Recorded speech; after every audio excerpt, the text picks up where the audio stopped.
What's up, pretty gang? What's poppin'? What's good? It's your favorite motherfucking nail tech Peaches, back with another video. Y'all already know what's up. Today I'm showing y'all a basic set, but we're gonna be focusing on how to use neons. I've already told y'all multiple occasions, neons is something different. It takes a certain finesse and a delicate touch. So before we get into it, let's go ahead and do our subscriber shout out. Goes to Nailed by K. You guys subscribe, turn on your notifications, because if they're off, how you know when I'm on, and join to become a member. You guys, I have a join button. I'm doing memberships for those who want access to exclusive content, coaching sessions. I'll be doing one-on-one virtuals, and I will be doing group sessions as well. So y'all, the channel is coming up, okay? We really coming up. So you guys already saw the color. The color is not polished, of course, because it's not polished. It's not what? It's not nothing. It's called It's a Party, right? So you guys see me do my first bead. Now, let's really get into it. First of all, this is a little bit close up, okay? We're zoomed in. Now, you can see how much more delicate I'm being with this bead, not to mention how the ratio of the bead is. So this particular bead, you can see I did not use too much liquid, but you can see she's still moving. Okay, she's still not completely solid. And that is one of the things that I mean by neon colors, bright colors. They can be tricky, okay? What do I always say? Reds, whites, blacks, and brights, okay?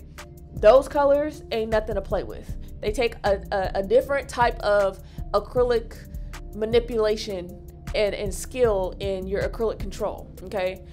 This is why this video is longer, because application on one hand did take about 15 minutes instead of taking closer to maybe like 8 minutes, because you have to be careful. I did not want nothing to flood, okay?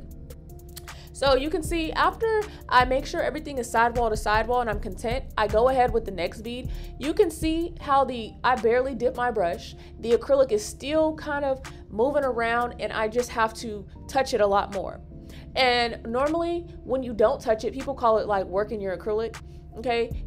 Normally you'll let your acrylic set and you won't mess with it too much, but when it comes to colors like this, you kind of got to work it a little bit more so it will stiffen up a little more, so that way you will have more control over your acrylic. So you can see how I am making sure that I am going ahead and molding this acrylic until it is absolutely dry. You do not want anything to dry in them cuticle areas. That does not belong, okay? And I cannot stress this enough, right? So you can see as I'm continuing on, and I'm sorry the camera gets out of focus a little bit because it's so close up, you know what I'm saying? As I'm continuing on, you can notice I'm also using smaller beads than I normally would, right? I know the pinky's a little hard to see because I didn't realize I was all the way, you know, I was a little out of frame. But I'm using smaller beads than I normally would, so that way I can slowly build up the nail, because I do not want any flooding whatsoever. Okay, and y'all, don't even get me started with the damn door. I don't want any flooding whatsoever, okay? Because if you did not already know, flooding is literally one of the worst things that you could do as a mistake when doing nails, because flooding means that the acrylic and or whatever product that you use, because some people use hard gel, whatever, is not fitting within the guidelines of the nail walls and stuff, and then the side walls, so it's kind of spilling out over the sides. It can be the smallest little thing, but when you go to seal your cuticles, it's not going to be sealed correctly, okay? So you can see I'm using a gentle touch, and you see how I'm drying out my brush way more. I'm keeping a much drier brush, so that way when I touch the acrylic, I'm not constantly wetting it, all right? And this is how I prefer to work when I'm working with colors like this. You can see even when I dip my brush in, I take out most of that moisture, because otherwise I will be adding more liquid and more moisture to something that's already on the wet side. You see what I'm saying? So when you're working with colors like this, the advantage is it is going to kind of move a little bit easier, but the disadvantage is all that extra movement is going to cause flooding, and is going to cause the acrylic to really spill over the sides. So if you're a beginner and you are not used to having such a strong acrylic control and being able to predict what's going to happen before it happens, it will be a challenge for you.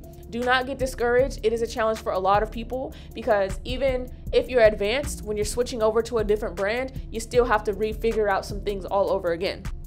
So don't feel like you're the only one. It's something that is a challenge no matter your skill level, because it's just an ongoing thing that it just is what it is, okay? which is why I tell you guys, when you find a brand you like, really learn those colors. That's how you will know, do I really like this brand? Okay, you need to, I always tell people, before you buy a whole collection, get a black, get a white, get a light, get a dark, get a red. Those 5 right there. And if you like how it operates, then chances are you will like that brand. So do you see? Okay, let it set for a moment because I was kind of busy plucking out that one bristle, which technically you're not supposed to pluck bristles, but it was already coming out, so you know, whatever. So you can see how it moves, but you see on that other side how it's starting to flood. I knew that was going to happen because of how I was holding the hand, so I kind of beat it before the flooding got there. And I'm so sorry this video is not all the way as focused as it should be. It just wants to focus on my hand so bad. But you guys, I'm getting a new phone soon to replace, well, my current phone will replace this recording phone and I will have the new phone. Okay, so you have to just be one step ahead, right? And this is why it takes so much extra time, right? Is because you have to be in control and you have to be ahead of all these things going on. Because if I turn the finger one way, because you can see the color is clearly not dry, it may still spill onto the other side. And this is why it takes extra long when you're doing application of colors like these, okay? Because the acrylic does not dry very fast. And you still have to pay attention to the nail that you previously did, because chances are that one's just now getting fully dry. So it will be frustrating because you're gonna have things where like, oh, that finger hit something, it's gonna cause a big dent and it's gonna be hard to get out. You know what I'm saying? And you don't wanna go down that road. So when I'm actually satisfied, the nail is built up, and just look at that apex. It's just beautiful. Y'all, the curve, like, come on now, come on. So bam, first bead as usual. And y'all, my brush is just shedding, irritating me. First bead like usual. Now you can see I'm working it to make sure it stays in the center and to make sure that as it's spreading, it's staying in the guidelines of where I want it to. Because I've talked about this before. When you lay acrylic down, it is going to spread some and it's going to kind of swell a little bit, and it's going to work its way naturally into some of those little grooves, right? So when it comes to the sidewalls, I kind of let it spread into the sidewalls and I kind of pat the rest down. You guys remember I have told you the difference between swiping, patting, and pulling. So you guys can see I do not swipe. These are colors you do not want to be swiping. You want to use your brush to tuck and pat and pull and keep the acrylic bead as one unit. Okay, because otherwise you're going to experience sheerness in some areas, and some brands, depending on what you're using, you may get marbling. Because I have this theory that some brands use white as their base and just add pigment instead of using clear as the base and then adding pigment, because I feel like they think white is going to make the pigment brighter and pop. In reality, the pigment separates from the white when the liquid gets to it, and then there's marbling, and then I feel like it's a more thinner consistency. You get thinner beads, etc., etc. I'll probably go into more detail about that whole theory in a different video. But yeah, so once I'm kind of content with that bead, that first bead, it's not all the way dry, but I'm content with letting it dry how it is, and I will go ahead and continue fixing it. But you see, as I push, I'm patting, pat. See, that was a swipe. A swipe is to get rid of product. I'm pushing it because the acrylic is already swelling up and it's already naturally going towards the cuticle area. So my job is to just guide it, and you see, get on top of it before any flooding happens, right? Get on top of it before any flooding happens and tuck those cuticles. I know I say that with every color, but really you need to tuck the cuticles when it comes to these type of colors, because if you do not, okay, if you do not, the acrylic may flake off, or what's going to happen, you're going to have an opacity or a lack of opacity, I guess. It's going to be translucent near the cuticles, and you won't have the color payoff that you're looking for. So that's why it is very, very, ooh, my nails look busted, my fingers in general. But that's why it's very, very important for you to just have your control down, okay? This is why we focus on practicing beads and acrylic control and things like that before we get into designs. And see, and I was so pissed. Now watch what happens when I try and fix it, right? Because it's in a state that's like, it's not super duper wet, but it's also definitely not dry. Now I have to go in and I have to try and fix this area, right? So I'm gonna pat and press, and then I've essentially caused myself a little bit of flooding because I used my brush and it basically made a dent and a split and forced it even further into the cuticle area. So it just takes a lot more like manipulation to make sure that everything is cool. And then I'm going in, making sure my apex is okay, and I am adding more acrylic to that little area that I had dented, because otherwise when I go to file, things are going to be uneven and that dent is still going to be somewhat noticeable instead of a smooth, even surface. Okay, so as I'm tucking these in, right, I'm making sure that everything else is in line and good to go. Okay, now you can pretty much treat any color as if it is a neon. Like if you're having trouble with acrylic application, babe, please. If you're having trouble with acrylic application, I would suggest using this video to help you with just taking your time with applying your beads, okay?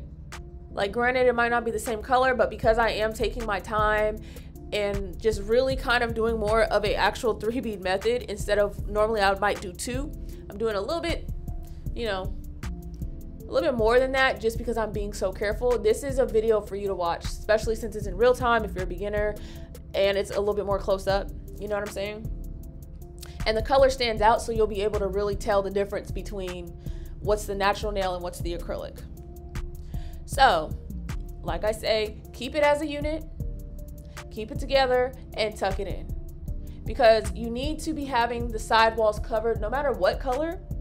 But if you think about it, these type of colors, you will really be able to see the natural nail through. And that's really what we do not want to see. Okay?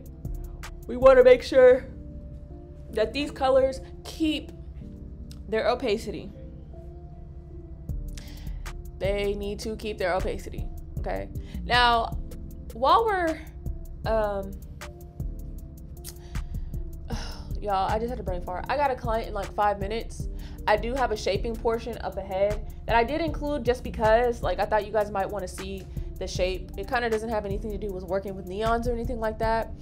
But I know some people just enjoy seeing the full process and things like that. So if I do have to get off suddenly and I don't get to, say the things that I actually want to say, that's okay, or I might come back later, I don't know. But I do have a couple announcements to share, and hopefully I'll get to do that in this video. Okay, so here we are again. I'm doing my best to make sure that we don't have any flooding, and when it comes down to it, it's really going to be your ratio of of liquid to powder, right? That's going to further help you avoid any of these mistakes that I am talking about. But just do know, if you're a person that likes to work a lot wetter, you might struggle a little bit with colors like this. Or if you find yourself struggling with colors like this, it might just be because you don't realize you're working wetter than what you need to. You see what I'm saying? So, okay, the thumb, she's the last one. She's the last one. Right? So let's see. Yep, I always use a larger bead for the thumb. I typically use larger beads, period, but just we're gonna work it. Make sure everything is pushed towards the middle because, like I said, it's gonna spread and it's gonna swell, and you need to make sure that everything is where it needs to be before it starts to stiffen up. And even though I did say like it does take a while to dry, well, once it does start to stiffen up, it's gonna be harder to control it. Okay, like it's gonna be hard to control with your brush. Oh, it'll get dented easily, believe that, but it's gonna be hard to actually fix any mistakes with your brush. And so that's why you see this particular consistency, how it's like, it seems like it's getting dry, but it's still very moldable. It's almost like clay or like Play-Doh. I don't even know how to explain it. Right? Whereas most colors would, man, I really need to do a video with using different colors so you guys can see the differences in the consistencies with the colors. Because I know it sounds like I'll be making this up, but you guys, I've used multiple brands. I use color every single day, so many colors. So it's like, these are just my observations, but I feel like nobody is telling y'all this for real. And I feel like if they are, it's because it's like, oh, I heard somebody tell their subscribers this, so let me start telling them now. Like, not even to be rude or anything like that, but I don't feel like this is like basic information that people are telling you, and they should. You know what I'm saying? So I'm gonna have some more like in-depth videos coming. And honestly, look, some of them will be member exclusive and some of them will just be regular public. You see that? Get ahead of it, because flooding, exactly. So I'm gonna be deciding which is which, but I do just want a straight up general video on like predicting the consistency of colors before you even use them. Because it's like some of this is just you use stuff so often, you could just tell, you know what I'm saying? Like, you could just tell what's gonna happen with it before it even happens. So yeah, man, I'm really sorry some of this footage is like out of frame.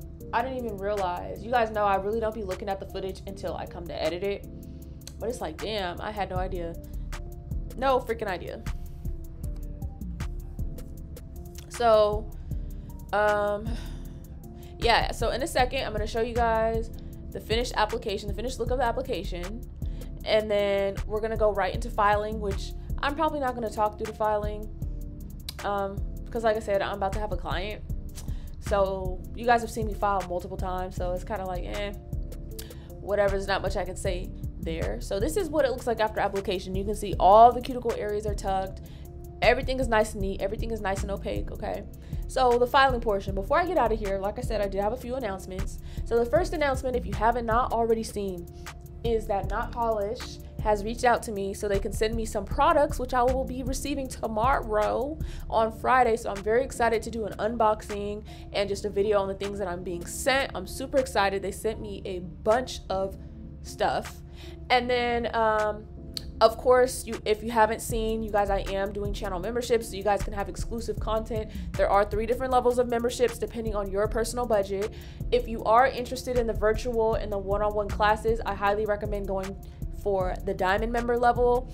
I want to say it is like, I want to say $25 or something like that. I try to keep it affordable. It does include a whole bunch of content. You can cancel whenever you'd like, of course. So if you're just interested for joining, you know, for the month, so you can have access to whatever you feel like you want access, I understand.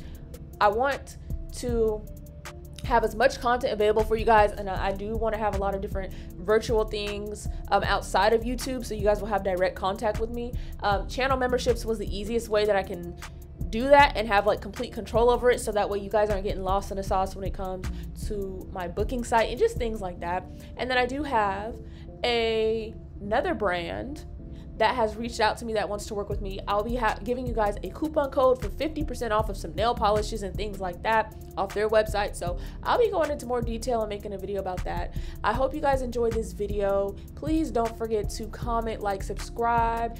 Become a member of the Pretty Gang, okay? You're already a part of the Pretty Gang, but become a member of the Pretty Gang. And I got clients to do.